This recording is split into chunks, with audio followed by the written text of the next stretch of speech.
হে আল্লাহ, হে আল্লাহ, হে আল্লাহ, আপনি কেমন জীবন দিয়েছেন আমাকে? এত দারিদ্র আর এত একাকিত্ব।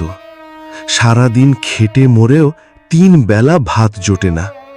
তার উপর আমার এই দারিদ্র দেখে কোনো বাবা তার মেয়েকে আমার হাতে তুলে দেবে না। কেনই বা দেবে? এত গরিব আমি। তবে কি আমি এত পাপ করেছি যে আমার ভাগ্যে শুধু ক্ষুধার একাকিত্বই লেখা আছে? কাঠুরে নিজের ভাগ্যকে অভিশাপ দিতে দিতে কাঠ নিয়ে তার মালিকের কাছে গেল। কি খবর রে কাঠুরে? আমি তোকে নিয়ে এত আশাই করেছিলাম, আর তুই কোনো কাজের না, শুধু এই কাঠ কাটা বাদে। তোর মতো গরিব আর ফাটা কাপড়ের লোককে কেউ কাজ দিত না। তবে একটা কথা বলতে হয়, কাঠ কেটে আনার কাজটা তুই বেশ ভালো করিস, তাই আজ আমি খুশি হয়েছি। এই নে 5টা তামার মুদ্রা, আর হ্যাঁ, কাল সময় মতো কাঠ নিয়ে আসবি। জি মালিক। সেখানে দাঁড়িয়ে থাকা এক লোক বলল, আরে ভাই, এ কি করলে?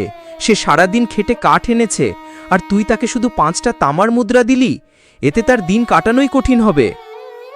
আরে ওটা একেবারে বোকার মতো মানুষ। ও জানেই না কোন কাজের কত দাম পাওয়া উচিত। আর দুনিয়ার নিয়মই হচ্ছে বোকা আর দুর্বলদের সবসময় চেপে ধরা হয়। আমিও আমার লাভ দেখি, এটাই স্বাভাবিক। কিন্তু এত বছর ধরে সে তোর জন্য কাজ করছে, এত কম টাকায়। ভিখারিরাও তো এর চেয়ে বেশি কামায়।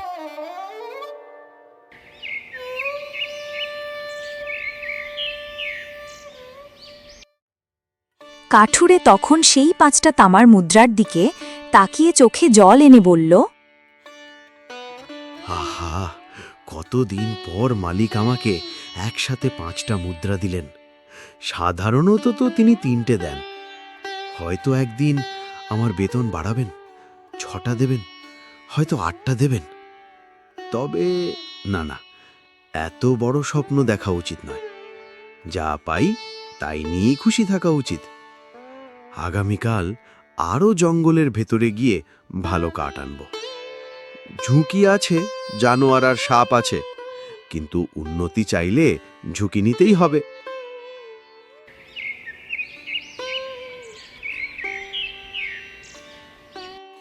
পরদিন ভোরে কাঠুরে আল্লাহর কাছে হাত তুলে দোয়া করলেন। হে আল্লাহ, আমি প্রতিদিন আপনাকে ডাকছি, একবার আমার কথা শুনুন। আমার শুধু চাই মালিক আমার বেতন বাড়িয়ে দেন আর আমাকে একটা ভালো জীবন সঙ্গিনী দেন। এরপর আমি কিছুই চাইব না। তখন সেখান দিয়ে একজন মুরব্বি যাচ্ছিলেন এবং তার কথা শুনে তাকে বললেন, তোমার কি হয়েছে? তুমি কেন কান্না করছো? কাঠুরে তার জীবনের সমস্ত দুঃখ এবং কষ্টের কথা সেই মুরব্বির কাছে খুলে বলেন। পরে মুরব্বি তাকে বলেন, বাবা, জঙ্গলের ভেতরে যেও না, খুব বিপদ। তবে যদি যেতেই হয়, জঙ্গলের ভেতরে যাওয়ার আগে অবশ্যই আল্লাহর দরবারে দোয়া করবে, যেন বিপদ আপদ থেকে আল্লাহ তোমাকে রক্ষা করেন। কাঠুরে প্রতিজ্ঞা করল যে সে অবশ্যই জঙ্গলের ভেতরে যাবে এবং সে আল্লাহর কাছে অবশ্যই দোয়া চাইবেন। জঙ্গলে গিয়ে কাঠুরে সেই মুরব্বির কথা স্মরণ করে আল্লাহর দরবারে হাত তোলেন এবং সে তার জীবনের কথা তার কাছে খুলে বলল।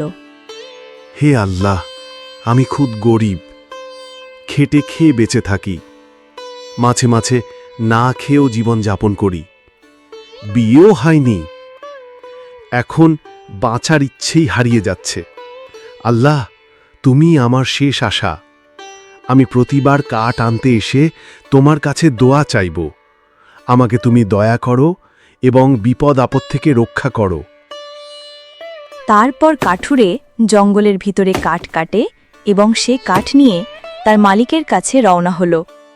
কাঠুরে কাঠ কেটে মালিকের কাছে আসে এবং সেখানে তার মালিকের সাথে আরও কয়েকজন ব্যবসায়ী উপস্থিত ছিলেন। মালিক তাকে দেখে বলল, অরে বাহ, আজ তুই দারুণ কাঠ এনেছিস। আমি তোকে 3 না, 4 না, 5 না, পুরো 8টা তামার মুদ্রা দেব। কাঠুরে আনন্দে কেঁদে ফেলল, কিন্তু চারপাশের লোকেরা তার উপর হাসল। কাঠুরে কাঠ দিয়ে তার পাওনা মুদ্রা নিয়ে বাড়িতে রওনা হলো। পথে এক সৎ ব্যবসায়ী কাঠুরেকে ডাকলেন এবং বললেন, এ কি করেছ? এত দামি কাঠ মাত্র 8 তামার মুদ্রায় বেচে দিয়েছ। কাঠুরে অবাক। ব্যবসায়ী বুঝিয়ে দিলেন সে কত বড় ভুল করেছে। তুমি যে কাঠ দিয়েছ এই কাঠের দাম আসলে 8 রূপার মুদ্রা, আর সাধারণ কাঠও 2 রূপার মুদ্রায় বিক্রি হয়। জঙ্গলের ভিতরের ঝিলের ওপারের কাঠের দাম তো সোনার মুদ্রায় বিক্রি হয়। কাঠুরে এই কথা শুনে অজ্ঞান হয়ে গেল। ব্যবসায়ী তাকে তার ঘরে নিয়ে এলেন, সেবা করলেন। কিছুক্ষণ পরে তার জ্ঞান ফিরে আসে এবং ব্যবসায়ী তাকে বলেন, আমি তোমার ভালোর জন্যই বলেছি। তুমি চাইলে তোমার এতদিন জীবন যেভাবে কেটেছিল ঠিক সেভাবেই কাটাতে পারো, আর যদি চাও আমার সাথে কাজ করে উন্নতি লাভ করতে, তাহলে করতে পারো। পুরোটাই তোমার সিদ্ধান্ত। দেখো, আমি তোমাকে ঠকাবো না। তুমি যদি আমার কাছে কাঠ বিক্রি করো, আমি তোমাকে আসল দামই দেব, আর এভাবেই তুমি গরিবি থেকে মুক্তি পাবে।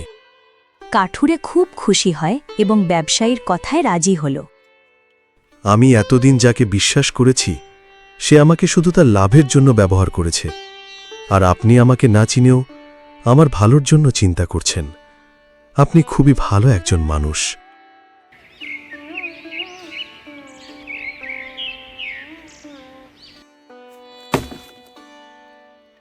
কিছুদিনের মধ্যেই কাঠুরে প্রচুর পরিশ্রম করেন এবং কাঠ কেটে এনে প্রচুর মুদ্রা পেল।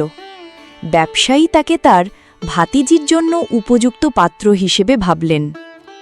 তুমি তো এখন অনেক পরিশ্রম করে কিছু মুদ্রা উপার্জন করেছ।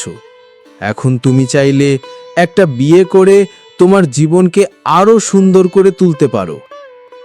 আর আমি চাই আমার ভাতিজিকে তোমার সাথে বিয়ে দিতে। আমি আশা করি তুমি আমার ভাতিজির জন্য উপযুক্ত একজন মানুষ। তুমি কি তাতে রাজি আছো? কিন্তু আমি কি তার জন্য উপযুক্ত একজন মানুষ? আমি তো অনেক গরিব। তবে আপনি আমার যেহেতু ভালোর জন্যই বলেছেন, তাই আমি রাজি। সে আবার আল্লাহর কাছে হাত তুলে শুকরিয়া আদায় করেন। হে আল্লাহ, আপনার দয়ায় আমার জীবন বদলেছে। এখন আমি চাই আমার হবু স্ত্রীও সুখে থাকুক। তাই আমি ঝিলের ওপারেও যাব। সেখান থেকে কাঠ কেটে এনে আমি অনেক মুদ্রা উপার্জন করব, যাতে করে আমার হবু স্ত্রী খুব সুখে থাকতে পারে। তার জন্য কোনো কিছু কষ্ট না পেতে হয়। আপনি আমায় সহায়তা করুন আল্লাহ।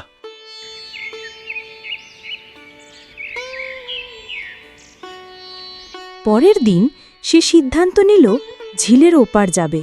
আর এই কথা শুনে ব্যবসায়ী বহুবার তাকে সাবধান করলেন, কিন্তু কাঠুরে তার কথা না শুনে মনে মনে সিদ্ধান্ত নিলেন সে অবশ্যই ঝিলের ওপারে কাঠ কাটতে যাবে। পরে সে জঙ্গলের উদ্দেশ্যে রওনা দিল। সেদিন রাতে আর কাঠুরে ব্যবসায়ীর কাছে ফিরল না। ব্যবসায়ী এই বিষয়টা নিয়ে খুব ভয় পায় এবং বলে, আমি কেনই বা তাকে বললাম ঝিলের ওই পারে কাঠের কথা?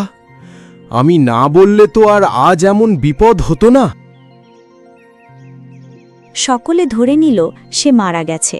হঠাৎ সকালে সে রক্তাক্ত আহত অবস্থায় ফিরে এলো। সবাই অবাক। আমি শুধু আমার হবু স্ত্রীর জন্যই ঝুঁকি নিয়েছিলাম। এই কথা বলে কাঠুরে অজ্ঞান হয়ে মাটিতে পড়ে যায় এবং ব্যবসায়ী তাকে নিয়ে একজন ডাক্তারের কাছে যান এবং সেখানে সে ধীরে ধীরে সুস্থ হয়ে যায়। যদিও মৃত্যুর মুখ থেকে ফিরে এসেছিল, সে এত দামি কাঠ এনেছিল যে একেবারে 5টা সোনার মুদ্রা পেল। এরপর সে বড় একটি বাড়ি কিনল এবং সুখে সংসার করতে লাগল। এভাবেই গরিব কাঠুরের ভাগ্য আল্লাহর দয়ায় বদলে গেল। তাই সবাই মনে রাখবেন, বিপদে পড়লে অবশ্যই আপনি আল্লাহ ব্যতীত অন্য কারো কাছে মাথা নত করবেন না, কারণ আল্লাহই আপনাকে সমস্ত বিপদ থেকে রক্ষা করার মালিক।